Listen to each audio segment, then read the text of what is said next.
Hello, and welcome to the very first episode of the Rural Affairs podcast, an exciting new series where we explore the issues facing rural communities, countryside living, and the policies that affect them. I'm your host, Martin Collett, and today we'll be asking the question that, well, may raise some eyebrows. Is planning sexy? For most, planning feels like classic bureaucratic territory: documents, acronyms, and long meetings. But planning is crucial in shaping our homes, communities, and landscape. So, why does something so influential feel so inaccessible? And importantly, how can we make people care about it? To help answer that question, I'm joined by two brilliant guests today. First, writer, designer, and heritage expert Matthew Rice, known for his passion for traditional architecture design and what makes buildings truly worth loving. And second, broadcaster, anthropologist, and countryside champion Mary Ann Ochota, whose work explores the relationship between people, place, and the landscapes we call home. Matthew, Mary Ann, it's wonderful to be speaking with you today. Thank you both so much for joining us. Let's kick things off with a simple but I think quite telling question, Matthew. If we start with you, when someone says the word planning, what's the very first thing that comes to your mind? Well, I think that we are incredibly lucky to have, dare he say it, a rather restrictive and controlling planning system in Britain. Because if you go around the rest of Europe and see what lighter planning restrictions do, you see ruined landscape after ruined landscape. You see the south of Spain, for example, where there is almost no remaining coastline. You see the banlieue of every French town, which have spread completely uncontrollably. Sounds like I'm doing a sort of anti-European spiel. No one could be less likely to do that than me. But we have a very, very secure landscape, which is in huge degree provided by our planning framework.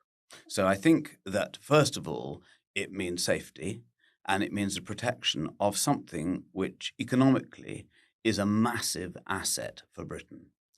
When you think of people who come to the country, tourists from abroad coming to see here, they want to see London, of course, which is the great sort of attraction, but they also want to see the unspoilt countryside that we have, and that comes absolutely directly from the restrictions that planning puts on development in Britain.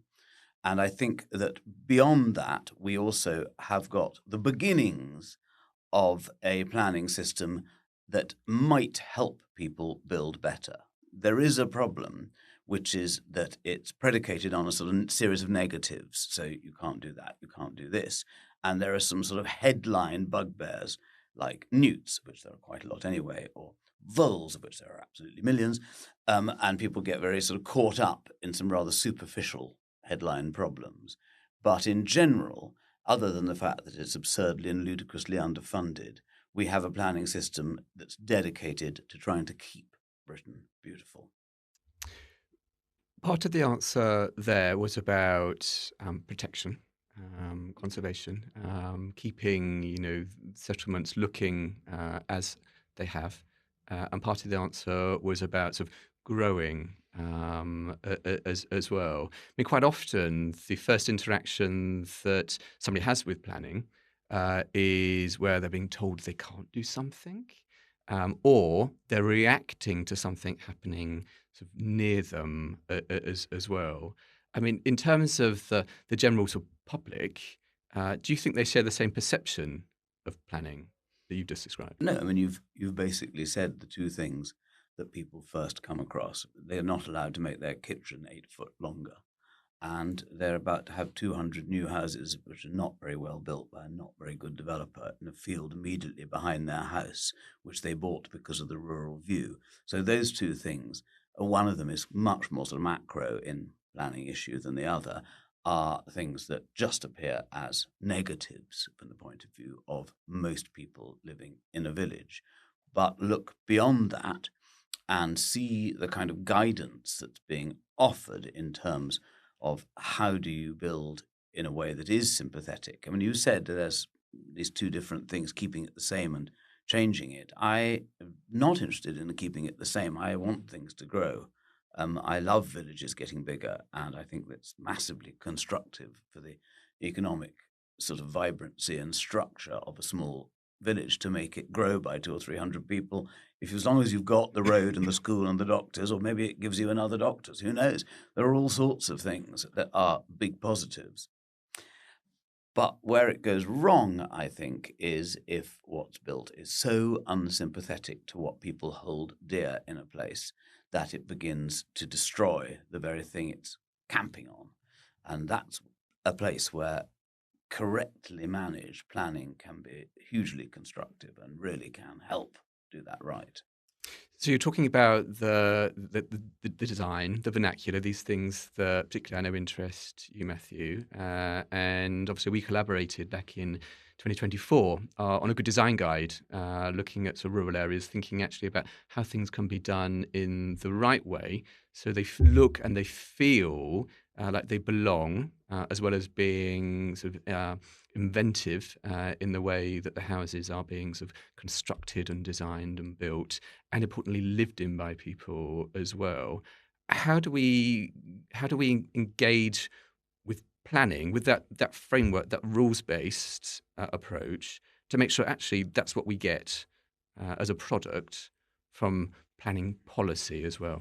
Well, that's quite a tall order, and there's quite a lot of issues in that. But just to slightly unpack it, I think that the idea of a vernacular of buildings being of a place, of what makes your village feel like itself, being able to recognize not superficial features, but the actual stuff and the business of how building reflects or did used to reflect in a pre-industrial age, the underlying geology. What are the readily available materials? What are the things that make a village feel like itself? Why is a settlement in Norfolk so different from one in Oxfordshire? Why is Cheshire so very different to nearby Staffordshire? They're different because of what happens underground. And to impose those characteristics now needs to be a self-conscious thing. It used to be inevitable that things would relate to the place they were in. But now we need to impose that artificially. And alongside the many challenges faced by developing in the countryside, the need for more housing, the desirability for living in villages, which has changed dramatically in the last 10 or 20 years, comes the need for new houses. And with that need, it's very easy to leave what the buildings look and feel like to last, because affordability, the ability to be environmentally sort of positive and not to sit there leaking and pouring heat into the atmosphere, and the need to cram things in to overpriced development land, it leaves the visual, which isn't superficial. It's really central to what a place feels like, which is really important for what it's like to live somewhere. Can be left to a sort of third, fourth, or fifth priority in all the discussions about how something might look. And so I think that is a place, vaguely trying to come back to your question, where planning can help, because it can put frameworks in, not just saying, well, as long as you use reconstituted Cotswold stone in this village, it will fit in, but saying, for example, how do you link a development of a new bit of village to old? How can you continue roads? How can you continue axes? How can you safeguard views or access to the open country beyond when you're developing those places? And those are things that really it's probably rather a tall order to expect developers to come up with, who are dealing with quite tight margins and trying to make a profit, and is a place where the public servants, the planners, should be able to impose something for public benefit. The connection, Matthew, you've made between sort of the place, including the existing settlement, but the landscape as well, and how houses feel like they belong in that landscape. Mary Ann, I'm interested in your perspective on that, because landscapes is really what you are best known for, and your perspective on how landscapes shape the community and culture is really fascinating. You're a fellow of the Royal Geographical Society and serve in a number of roles that champion heritage, access to the outdoors and rural culture. You've also just been appointed the independent chair of the Protected Landscapes Partnership, which brings together national and government agencies to ensure that landscapes better serve people, nature and climate. With your roles and your expertise in mind, when you hear the word planning, what's your instinctive reaction? I think probably not sexy, if I'm honest. It goes one of two ways, doesn't it? It's either in the boring but important box, like the terms and conditions for your house insurance and banking and taxes, where it's really important that we get it right, because if you get it wrong, it really impacts, as Matthew was saying, people's everyday lives, the quality of life, the potential for the whole nation to, really fulfill its potential.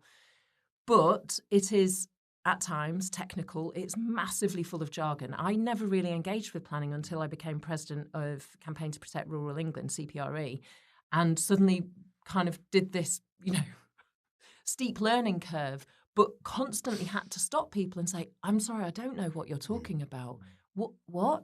And I think sometimes it's almost inevitable, isn't it, when you're in a technical subject area.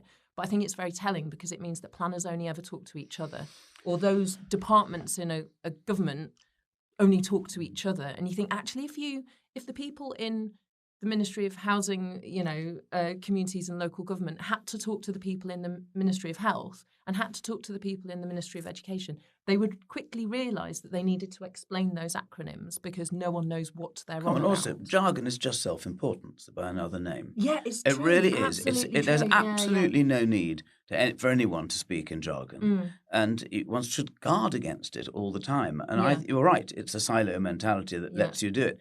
But you've got to resist doing it, because they're public servants. Yes, exactly. It's really important to recognise that service business and say, whoops, we've just said something anyone might misunderstand or not understand. Exactly. And I think that I, in my writing, because I write sort of in my roles as well as an author, and I think probably 10 years ago, I was on that, like, I have to assert myself as knowing what I'm talking about. And I used much longer words and was trying to be clever. And now I'm like, the simpler I can talk, the actual more useful I am as a public servant, because I do know what I'm talking about, but I don't need to make myself sound clever, because that's intimidating, or it's indicating to other people that this isn't for you. And actually the more people we have, the more of a democratic voice we have in planning, the more effective the system is. I want to pick up on this a bit later as well, in terms of the accessibility to planning policy. But I'm interested as well, Mary Ann, we heard from Matthew about what good might look like. Without naming any particular sort of names, do you have some examples in your mind what has been done really well and what was good about them? So the flip side of planning might not be sexy, but it's boring but important, but it can also be incredibly creative, really exciting, and feel like this opportunity to give new life to either existing settlements or create something from scratch that you go, actually, this is a blooming wonderful place to live. And you don't walk around it feeling like your soul is being sucked out through your nostrils, because you've got identikit, really badly constructed homes where there's actually a development. This is not an example of good. This is an example of... Don't name it. I won't name it. Oh, go on. And I walked through, and it's next to a local nature reserve, but there are railings and a kind of retaining wall so that you can't get from these new houses to access the local nature reserve without walking out of the housing estate, along the main road for about 100 yards, and then in through the other side. It might sound like a really silly, superficial thing, but so many new houses have a gable end that faces the view. Yeah. And one thing you can be sure of is they won't have a window in them. For sure. Exactly. Why But is also, that? Why do you? Why? It's cost. It's cost hang on, because someone's counting profits and not thinking about quality of life.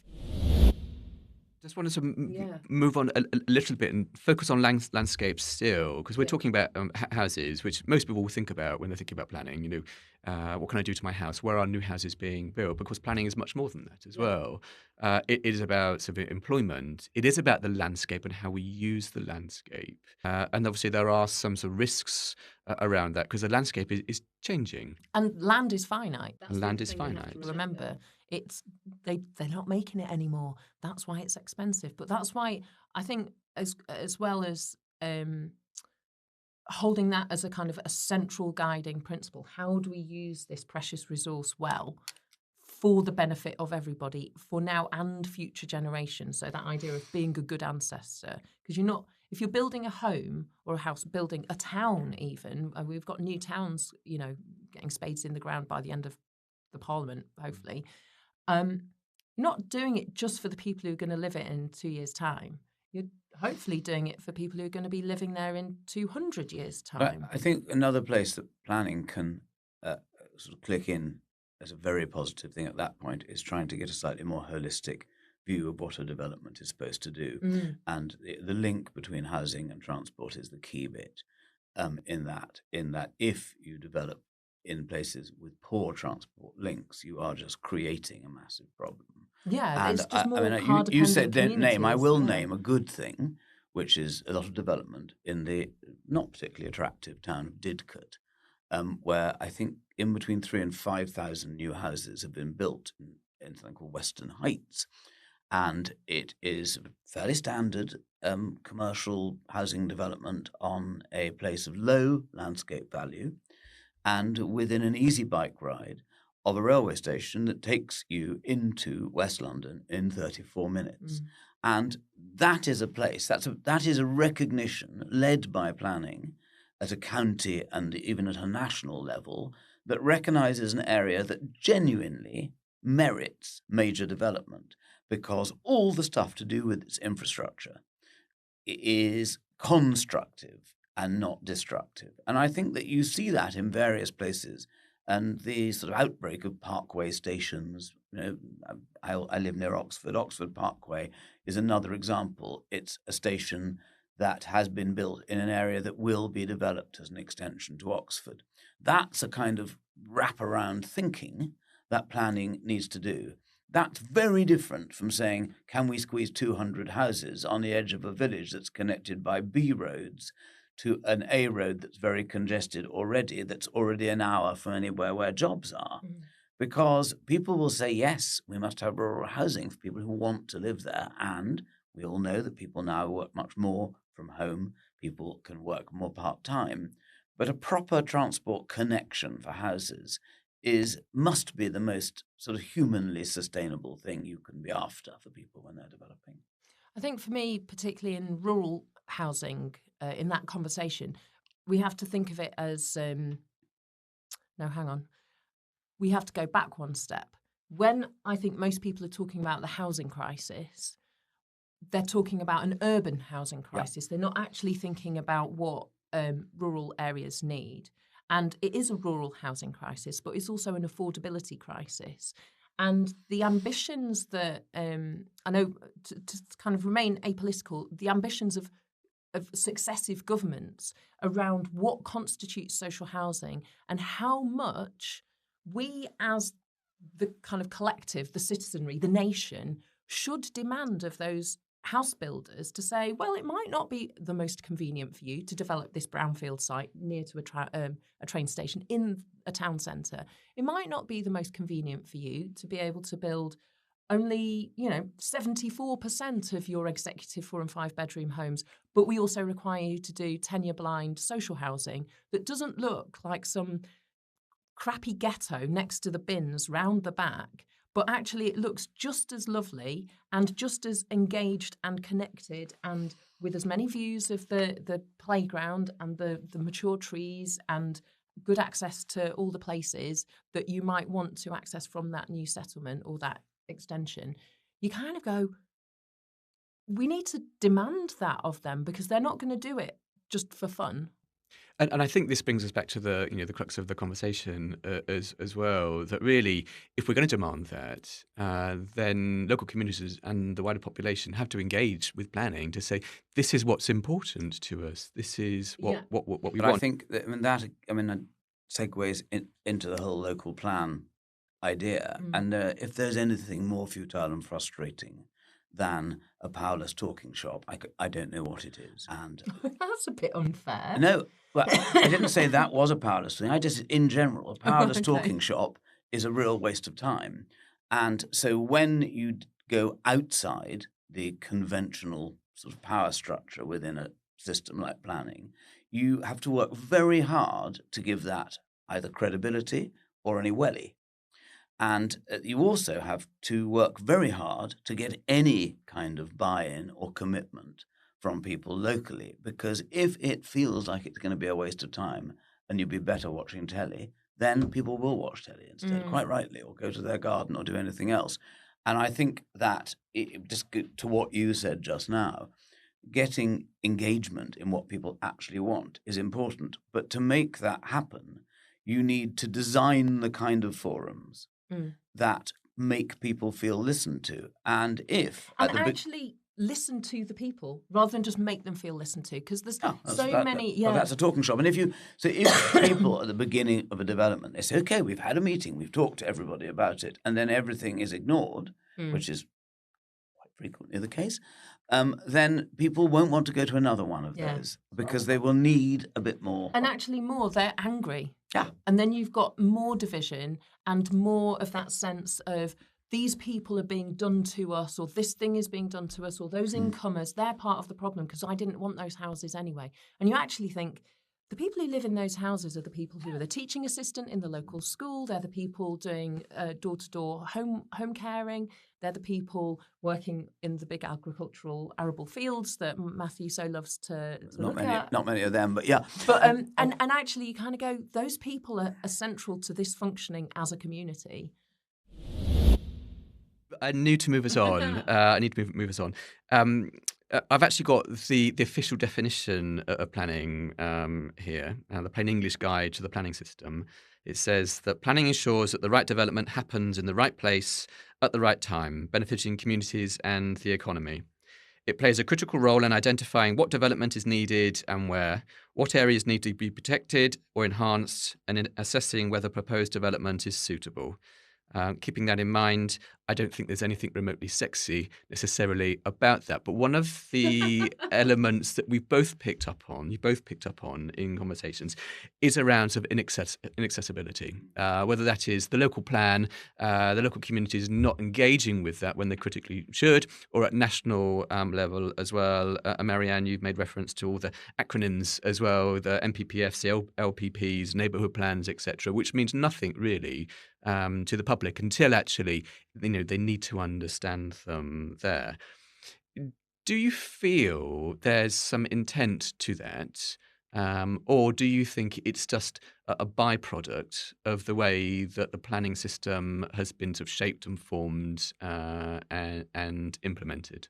I think it's partly a unintended consequence of massive underfunding, so that local councils don't have the finances or the skills within their teams, because their teams are so depleted, to actually do that engagement and reach out to members of the public. So it doesn't feel like an adversarial kind of going into the combat ring if you want to respond to a planning application, that you kind of feel supported and actually welcomed as an important voice.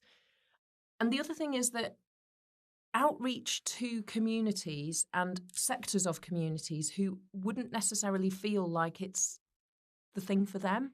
Maybe if you're a renter, you kind of go, well, I'm not going to live here forever, or I don't even own this house or flat or wherever you live.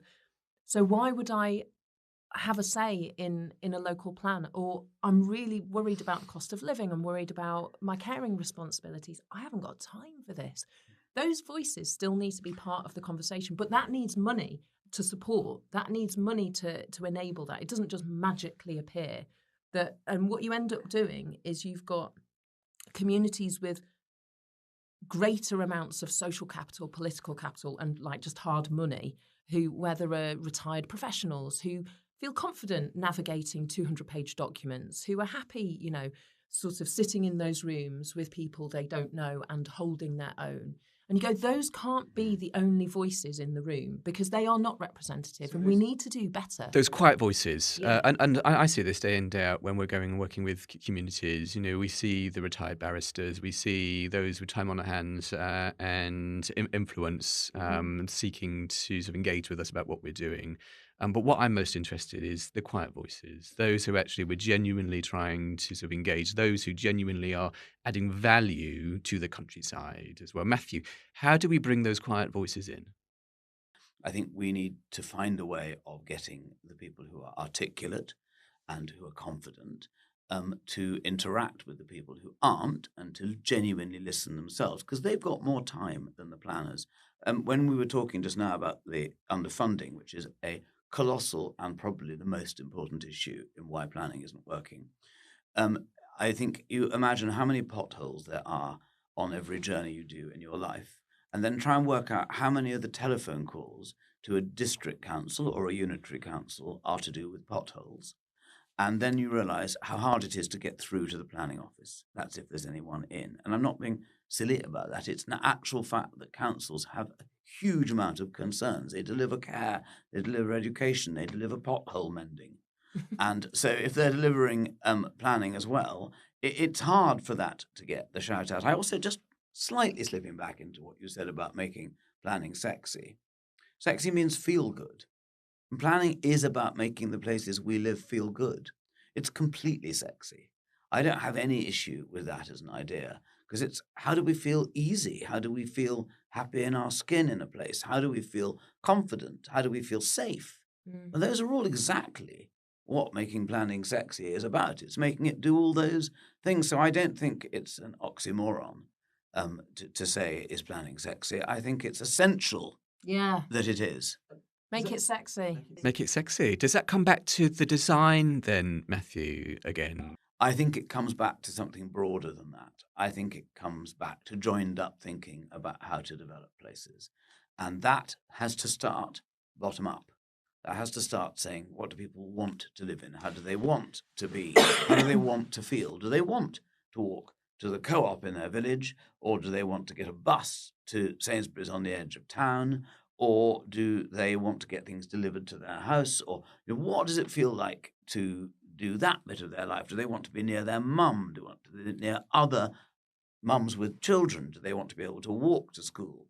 There are so many different considerations about what feels good, what feels easy, not in a sort of slack way easy, but what feels like a good life. And that's the sort of bedrock of how you put together a local plan. I think it's actually that, absolutely, 100% completely agree. But it's also that kind of national, big picture land use, multifunctional land use strategy. And one of the things that is good about the kind of work that the current government are doing is about these regional spatial development strategies. Doesn't matter about the name, but what it is saying is the landscape doesn't care where the local authority boundary is. Actually, the people who live in this town might work in that town, and we need to make sure that their connectivity works as well. Because you don't just, get a job or your kids don't necessarily go to school in the same, You might be married to someone else. Crazy idea. That's the other extraordinary idea. Yeah. But it may be that the two people don't work in the same place. Shock horror. In fact, no one we kind of need may work both. there. We need that local voice and kind of people with the space at the table already to have the humility to step and make space for more. But also we need those kind of well thought out national strategies that actually do standardise and streamline and say, this is, on the whole, what good looks like for the nation, because otherwise in that grey area, we create space for profit-focused corporates who have loads of resource. They have all the time and all the expertise and all the legal advisors, and they can basically bully local authorities. And local authorities saying, if we don't deliver on our housing targets, we get absolutely pummeled. And then we've got all these planning applications for development in the so-called grey belt, which we know is kind of the green belt, but they're trying to argue the case because it's much easier for them to build on this field rather than redevelop this bit next to the old Sainsbury's. So, what do we do? And they just don't have the capacity to fend off the assault effectively, and so it ends up a really inequitable situation. And ultimately, the people who what loses out are local communities who have the least say in the conversation, and nature and the landscape itself. But then how do we, because Matthew, you're talking about sort of people and how people live their lives, where they commute to, what shop they go to. And Mary Ann, you're talking about, that actually communities are feeling slightly done to in terms of planning. How do we deal with that tension? Because there is tension, because land is finite. How do we make sure that those quiet voices feel that the right thing is happening when we have got terrible things happening in planning? How do we deal with that tension that exists? I think there is tension. I also think there are two sort of discrete problems here. And maybe it's worth just dividing them for a second and saying, if you are building a small development that adds, for example, 10 to 20% to the scale of a small rural settlement, that produces a whole series of challenges and discussions and issues to do with its interaction with existing development, with the surrounding country, and with its connectivity to other places. And that is different from picking which is a more national thing, or certainly a more sort of unitary council type of greater consideration, which is how do we pick a semi-urban settlement and extend it? And it's not that they don't have much in common, because they do, but they do have specifically different requirements. If you're building 2,000 houses on the edge of a 20,000, 30,000, 100,000 population settlement, you're not getting the same sort of engagement that you're getting in a small village. They're not better or worse. They're not qualitative differences, but they bring with them challenges so different that I think it's confusing if you look at them as the same problem. Do you think that or not? Yeah, maybe. But I think the techniques for good consultation are probably the same, because I've been really struck by the power of the citizens' assemblies that the Food, Farming and Countryside Commission have convened. And they've got a really diverse group of people from around the nation. They bring them together on multiple times. So you're building trust, you're building relationships, you're building a sense of common purpose within that group. And they've set them the challenge of how do we, what are the issues with the food system that we have? And this does ultimately feed into planning, because again, it's about how we use our land, how people are moving, where we're sourcing the things we need for a good life, including healthy, sustainable food. Things like, how do we support farmers? Do you see that sort of assembly model as something that, local authorities, central government, agencies can use to get that quiet voice more engaged with planning locally in their area? I think so. People love to have the opportunity to think about a problem and then offer ideas. And the crucial thing is what Matthew said earlier, that if they have to then see that the things that were discussed have actually influenced what the outcomes are. Because there's nothing worse, there's nothing more deeply angering, not only about the situation, but also fueling mistrust in the system, that this system isn't for us. This was all an absolute con, and I don't trust politicians. I don't trust the people in charge. I don't trust business. I don't trust the local authority or the councillors, or they're all in on it.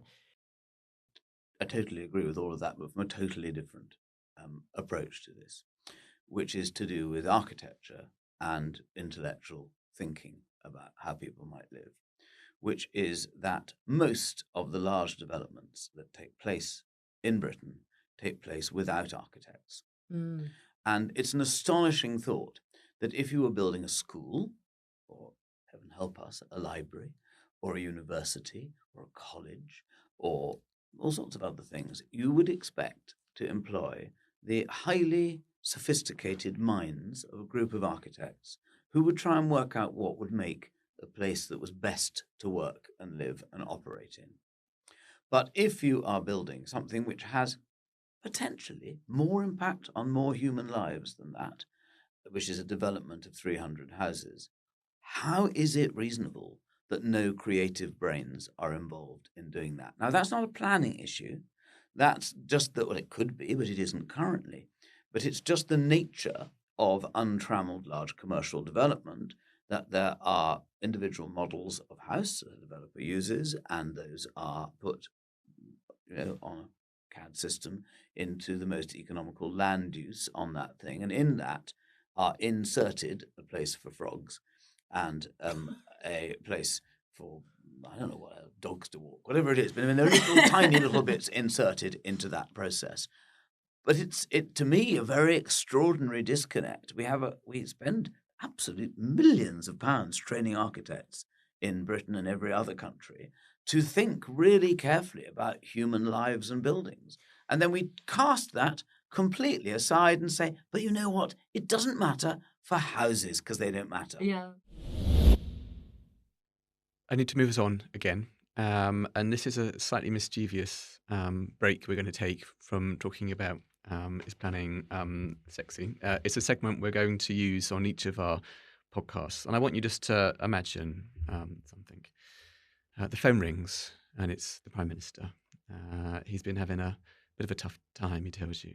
I mean, just imagine. Just imagine. Just imagine. And he wants to book himself into the Westminster Spa for the day and just have a day off. He just wants a day off. So he says, Mary Ann, Matthew, I'm going to go to the spa for the day. I need a day off. It's been a hellish week. You are in charge for one day only. And you can do one thing on one thing only. No limits, no red tape. But your task is to do one thing that will benefit rural communities. Mary Ann. It's such a hard question. What would you do? I would get everyone in the Treasury to do some reading and discover the numbers behind the rural productivity gap. And actually, maybe I'd go in there and, give them a little wobble on their heads so that they actually shift their perspective as to what rural Britain can do and should do and has the capacity to do. Because otherwise, we're in a situation where the hell for leather focus on growth is only focused on urban areas, and the rural is either considered as blank space waiting for infrastructure or a kind of pleasant, set in aspic garden that you might go to for half-term holiday. And that is just so far from the truth. It does such a disservice to rural communities and to the incredible importance of our countryside. So if I can convince the Treasury, I'd literally spend the whole day getting Treasury people to go to rural areas, not for a nice day trip and a tea party, go find a tea house, but actually go and talk to rural business owners, to people working in schools, to people who are struggling with local transport, and make them realise the potential that they're missing. I did read actually last week that Whitehall are really keen to get civil servants out to meet farmers and talk to people that live in the countryside. So part of that may come true. And there was also some research, of course, carried out a couple of years ago, showing the close link between sort of rural and urban productivity, not seeing one in isolation from the other, but also the tens of billions of pounds of potential from rural communities, if they got it right. And there's also this great stat as well, which I love. We think about rural communities, we think about these sort of small villages and small towns. Actually, if you look at rural as a region, if you add it all up, the population is greater than London. The population is greater than the southeast. I mean, the potential is immense if you look at it collectively as communities and landscapes. And some solutions won't work solutions have to be tailored because rural kind of needs are sometimes particular to the geography. But you're right, the potential, the lost productivity, £19 billion in lost tax revenue per year because of the rural productivity gap, which is a staggering amount of money that we're just throwing down the drain. Especially when you think every penny counts at the moment. Yeah. Matthew, same question to you. Well, while you're busy haranguing those poor people in Whitehall and telling them what they've got to do, I would shake that famous money tree which we all know is so fully laden in a massed year full of pounds that we can spend. And I would combine a massive investment in small buses and high quality internet, because I think that buses are the thing that get people to places. I live in a village that did have good small buses, not great big ones that you can't get round, but small ones that aren't empty and that take people to and from their jobs. But if people are not needing to go and do their jobs, then they do need internet that works and that's fast. And there are so many places of rural Britain that have internet so poor that you cannot work there. And it may even be, if you only had to do one of those things while you're chatting and haranguing, I might go for the internet over the buses, because I think it's probably financially more significant for the productivity of the countryside. And if you're lucky, you can afford the expensive add-ons and things that make it work. If you're not, you can be in whole parishes where you can't do a Zoom call. You can be in whole parts of the county where it's easier to go somewhere than to send a scan of something to somewhere else because it's just too slow. So I think that would be my day's work. I went to see some friends who live just east of the Lake District National Park. So it's sort of between the M6 and the edge of the Lake District National Park. And their internet was rubbish for the whole extent, sort of like a kind of a linear settlement. It's all officially one village, but there's actually 3 little hamlets. And they looked at the timescale for when the kind of government rollout was going to reach them and then what speed it was going to offer. And they were like, well, that's still going to be crap. I'm still not going to be able to work from this village. And there was a local farm shop, in fact, who couldn't do online orders because just the payment system kept glitching and people couldn't make orders, and then they'd give up and they'd just go to Tesco's. And they decided that they would pay. They collectively crowdfunded and then all went out and literally dug the trench for the fibre optics across the fields. They did all the negotiation with the different landowners to get through the fields. They dug under dry stone walls. They did the works. I think they ran a cable for about 12 miles and they did it all by hand. And now they have decent internet. And you just think, that is bonkers. It's 2026. We need to do that better and quicker. So, given our discussions today, I want each of you just to think of 2 or 3 things and keep it fairly succinct. You know, you've already sort of said we think that planning could be sexy, but what 2 or 3 things do you really think we could implement or government could do to make it sexy, to make people engage with it? Matthew. Well, I think we've touched on some of this, but I think that plain English is probably the starter. And I think that teaching communication skills to planning departments, which you can't do if they haven't got any money, but trying to find a way of broadcasting. There are district councils that produce brilliant building guides. About 1/3 of them produce very, very good guides. That means that about 2/3 of them don't. It only works with non-unitary councils because unitary councils cover too large an area to really manage to do any kind of building guide. But in the ones that are district councils, I think that's a very, very good way of broadcasting what you do and what you can do. I think trying to find a way, without changing the law into difficult a way, to advertise and promulgate the positive effect of planning, i.e. these are good developments that have been put up in your area. This is what they look like. Why don't you drive and have a look?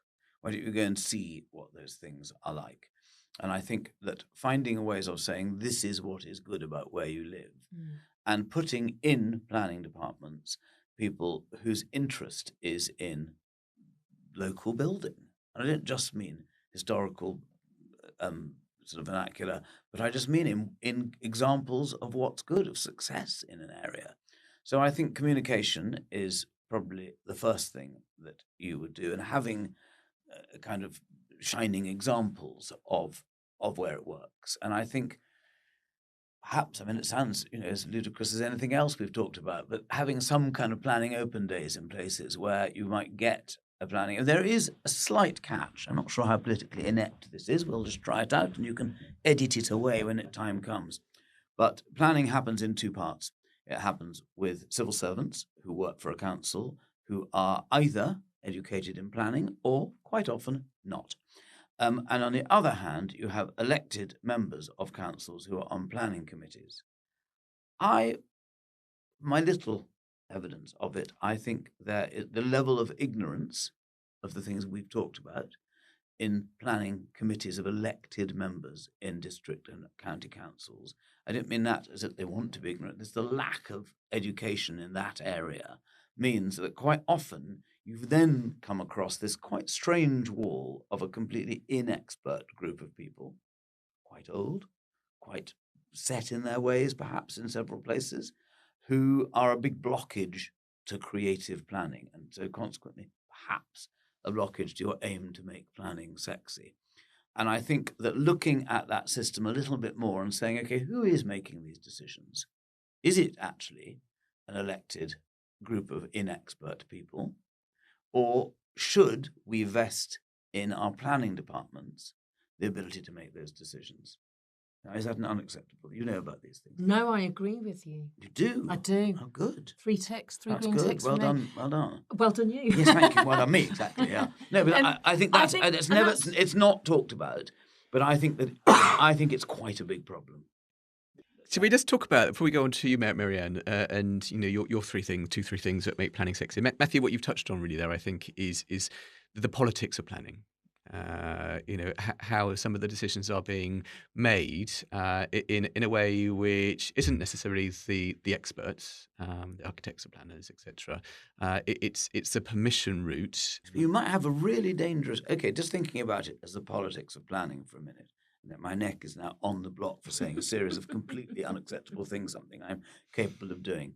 And at two ends. At one end, you have a conservative-controlled council, which is based on conservative with a small c thinking and a vested interest. And that might be people who, for want of a better word, are driven by NIMBYism and by a reluctance to develop in a community.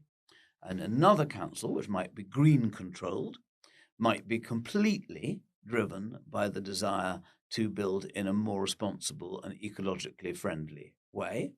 And then you might have almost anything in between. I'm not even going to touch on what a reform council would feel like about that. But I think that you could look at those different models and just say, listen, these are all good people trying to do something good and not being paid for it. How brilliant. But they don't have the expertise to guide and do anything other than common sense decision making. And this is too important for common sense decision making. This is really hard, really gnarly, difficult things to think about. Weighing up one thing against another, weighing up whether you want a house in your own back garden. No thanks, actually, but maybe it's the right thing to do. And that really does mean it's got to be depoliticized. And that means it has to come into a depoliticized civil service who are making those decisions. I think it's a really gnarly problem. And one of the things that I think this government is doing well around planning is this commitment to investing more money in planning departments so that they've acknowledged that that is one of the problems and that they can get, pummeled by much better funded, adversaries because it ends up being an adversarial system and the kind of the scales are really tipped. But also I would agree that I think there is an inherent ludicrousness about someone who has perhaps been elected to be on a council who is then being asked to adjudicate on a decision that local people, the folk who will vote them back in or not, go, I don't want this, but you go, actually, it's probably the right thing for our community in the long run. Then you lose your seat. And then you lose your seat. And so, humans, you're a human first, and you are kind of, sometimes self-interested. Can I just throw... I think we don't necessarily need to therefore bring it back to civil servants and perhaps a lack of transparency and a lack of accountability. You could have independent panels where you actually have a very diverse group of people who are well trained, who get really fantastic support, who are going like a citizen assembly, effectively. Planning trustees. Yeah, where you kind of go, I think we can make decisions in the best and greater good interest, even if I acknowledge that in the short term is not going to be the thing that I would personally choose for myself. People I mean, every time you plant a tree, you're not just doing it for yourself, you're doing it for the future. Every time you nurture a child, whether it's your child or someone else's, you are doing that partly for the here and now and partly for the future. We're not entirely as selfish and rubbish as we sometimes think. And the country hasn't gone to the dogs and it's not broken. There are really good things happening. So I would also agree with you that actually really championing this is what good looks like. Yeah. This is the kind of difference it makes to people's lives. This is the difference it makes to nature abundance. This is the difference it makes for you being able to go for a walk with your nan and not end up, somewhere where it's inaccessible, you can't get past, or you're on a 60-mile-an-hour country road and it's not safe to walk. And actually, those things are the things that will make people invest and care and trust the system. I think just one thing that I keep writing down adversarial. You keep saying it. You keep saying it. It's really, really central to the talk about this. Is planning adversarial? It's rather more than whether it's sexy. And one of the things that underfunding in the planning system has made almost impossible is the idea of a pre-app planning visit, where a planning officer, who is someone who is normally trained in the kind of discussion and is au fait with it, goes to look at someone who is doing something on there. I'm just going back into someone changing their kitchen, where you could say, I'd really like to put a first floor in here and a little window so I can make my second child's bedroom up there instead of being over there. And until recently, you could have something called a pre-app visit, where a planning officer would, possibly quite slowly, come out and have a look and say, we can't do that, you can't get away with that, but if you put in an application to make it at right angles here so it was less visible from the street there, we'd probably look on that with a bit more of a smile. Now, losing that means that people put in a planning application without knowing it's going to take, or they put in too much so that something can be taken out, and that builds in an adversarial position at the beginning of the process. This is not how you develop towns. This is how people feel about planning. So how does it feel to deal with the planners in your own life, in your own community? And I think that funding the ability to go back to pre-app visits would iron out a lot, because these are not ogres with 9 heads and 72 arms. These are perfectly nice ordinary women and men who are coming out slightly overworked from an ordinary office where they work in an ordinary place quite nearby, who are doing it because they're quite interested in the subject. So the easiest way, we keep talking about the quiet voices and how do you deal with people, how do you make people feel more involved? Well, talking to them. And the best way is when you want something, that someone will come and talk to you about it, just like people want and don't want to be triaged and telephoned up by the doctor. They want to sit down and say, yes, my foot hurts, but as a matter of fact, I've got a great lump behind my ear. You need to be able to do human contact. And so the best way to invest is in people who have got time to come out and visit and talk. So given the discussions we've had today, I want just to take us back to the question we started with. How do we make planning sexy? Is it through storytelling, through good design, through community empowerment, better transparency, investing in experts? 2 or 3, Mary Ann, how would you make planning sexy? All of those, what you just said. I think it's about, start them young. Talk about planning and how we create places we live and how those places work with kids. Because kids are really thoughtful about this stuff and they think in really lateral ways that as we get older, we get narrower in our focus. So I think actually engaging young people so that you get a talent pathway into architecture, into landscape planning, into construction, because lots of builders are building the homes, and that we perhaps raise the literacy amongst the public that this is something that matters. It has a direct impact on your quality of life and you can be part of the positive change.